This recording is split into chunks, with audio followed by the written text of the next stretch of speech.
আমাদের কাছে একটি এমআই ফোন নিয়ে এসেছে, যে ফোনটির নেটওয়ার্ক এবং ওয়াইফাই কাজ করছে না। প্রথমত আমরা চেক করি যে আমাদের এই যে ওয়াইফাইটি পাচ্ছে কি পাচ্ছে না। দেখেন যে আমাদের ওয়াইফাই কানেক্টিভ দেখাচ্ছে না, বা আমরা সেটিংসে গিয়েও চেক করতে পারি যে আমাদের ওয়াইফাইয়ের কী অবস্থা। এই হচ্ছে আমাদের ওয়াইফাই, ক্লিক করছি, সেটটি হ্যাং লগ হয়ে যাচ্ছে। তারপরে দেখেন যে ওয়াইফাই কানেকশন আসলে এবার আমরা ওপেন করি। ওপেন করার পর আমরা একবার ব্যাকে যাই, আবার আমরা ওয়াইফাইয়ের দেখেন যে ওপি দেখাচ্ছে এবং ওয়াইফাই এখানে অন হয়নি।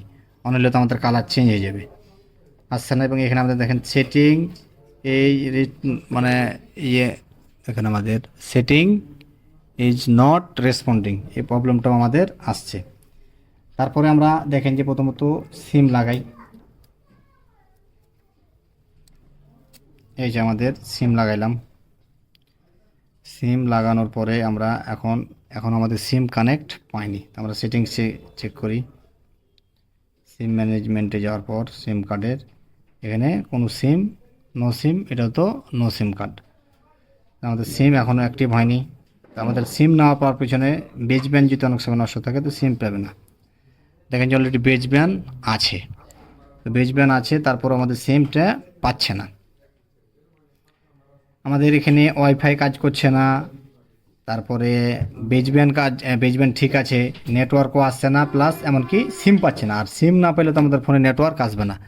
এখানে দেখেন যে অটোমেটিকলি নো সার্ভিস উঠে গেছে। তো এখন আমাদের যেহেতু ওয়াইফাই চেক করলাম যে আমাদের এই ডাব্লিউটিআর এর সঙ্গে ওয়াইফাই রিলেশন আছে, তো আমরা চেক করলাম প্রথম পর্যায়ে যে প্রসেসটা ওটা ঠিক আছে। আমাদের মূলত অ্যাকচুয়ালি প্রবলেমগুলো সবচেয়ে বেশি হয় এই ধরনের ক্যাটাগরির যে পরিস্থিতিগুলো সিপিইউ থেকে। তো এখন আমাদের সিপিইউর কাজ করব, আমরা সিপিইউটি রিভলভ করব। আসসালামু আলাইকুম, আমি মোহাম্মদ সৈদুল্লাহ কাউসার।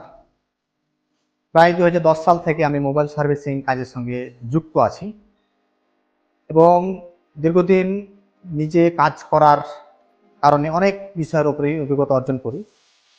এই অভিজ্ঞতা অর্জনের ফলে আমার নতুন একটি লক্ষ্য হয় যে আমার যে দীর্ঘ পরিশ্রম করা যে নলেজ বা যে জ্ঞানগুলা আমি কিভাবে আর অন্যান্য টেকনিশিয়ান ভাইদের মাঝে বা নতুন যারা এই লাইনে আসতে চাচ্ছে তাদের মাঝে কীভাবে আমি ছড়িয়ে দেব, এই চিন্তা ভাবনা থেকেই আমাদের এই SK mobile school training centre করা। অনেক টেকনিশিয়ান ভাইয়ের রিকোয়েস্ট, যারা দেশের বাইরে থাকে বা অনেকেরই নিজস্ব শপ নিয়ে প্রচুর ব্যস্ত থাকেন, দোকান বন্ধ রেখে 1 মাস 2 মাসের জন্য যে কোথাও ট্রেনিংয়ে যাবেন এ ধরনের সুযোগ সুবিধা হয়ে উঠছে না। তো তাদের রিকোয়েস্টে আমরা নিয়ে এসেছি অনলাইন কোর্স, যেখানে আপনি আপনার শপে বসে বা দেশের বাইরে আছেন, আপনি দেশের বাইরে থেকেও আমাদের এই অনলাইন কোর্সের মাধ্যমে খুব সহজেই মোবাইল সার্ভিসিং রিপেয়ারের উপরে আপনি ডিপ নলেজ অর্জন করতে পারবেন এবং আপনি সঠিক গাইডলাইনের মাধ্যমে যে কোনো মোবাইল ফোনের সমস্যা সমাধানের জন্য আমরা গাইড করে থাকি। আমাদের আইসি এখন অলরেডি রিভল, মাদারবোর্ড পরিষ্কার সব কিছু কমপ্লিট। এখন আমরা মাদারবোর্ডে আইসিটি ফিটিং করব। ফিটিং করার আগে সুন্দরভাবে এই ডট বা যে মার্কিং করা আছে, এই মার্কিংটা কিন্তু আমরা কি করব, মিলাবো।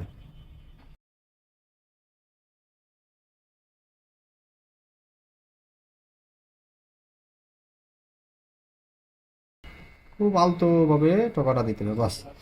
আমাদের আইসি এখন আলহামদুলিল্লাহ প্রপারলি বসে গেছে। এখন আমাদের জাস্ট চেক দেব যে আমাদের যেই কাজের জন্য আইসিটি রিভলিং করলাম সেটা কমপ্লিট হয়েছে কি হয়নি। তো আমাদের একটু ঠান্ডা করার জন্য ওয়েট করতে হবে। তো এখন আমাদের সেটটি অলরেডি রিভলভ কমপ্লিট। এখন আমরা ফিটিং করব। ফিটিং করার পর চেক করব যে আমাদের যেই কাজের লেগে চেক কাজটি কমপ্লিট হচ্ছে কি হচ্ছে না। দেখেন যে আমাদের সিম কানেক্ট পেয়েছে, এই ধরনের মেসেজটা অলরেডি আমাদের এখানে বুঝতে পাচ্ছি এবং অলরেডি নেটওয়ার্ক চলে এসেছে। তারপরে আমরা এখানে যাই যে আমাদের যে ওয়াইফাইয়ের যে বিষয়টা, দেখেন যে অটোমেটিক্যালি ওয়াইফাই অলরেডি অন হয়ে গেছে। তো এখানে আমরা আবারও সেটিংসে গিয়ে চেক করি।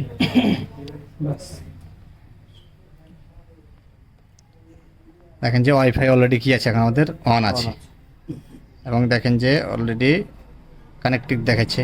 এই যে আমরা রিমুভ করলাম, আবার অন, আবার সার্চিং। অ্যাকচুয়ালি আমাদের প্রবলেমটা ছিল সিপিইউ রিলেটেড প্রবলেম, এবং সিপিইউর কারণে আমরা এই প্রবলেমগুলো ফেস করছিলাম। এখন আমাদের নেটওয়ার্কও আছে এবং আলহামদুলিল্লাহ সব কিছু আমাদের কমপ্লিট।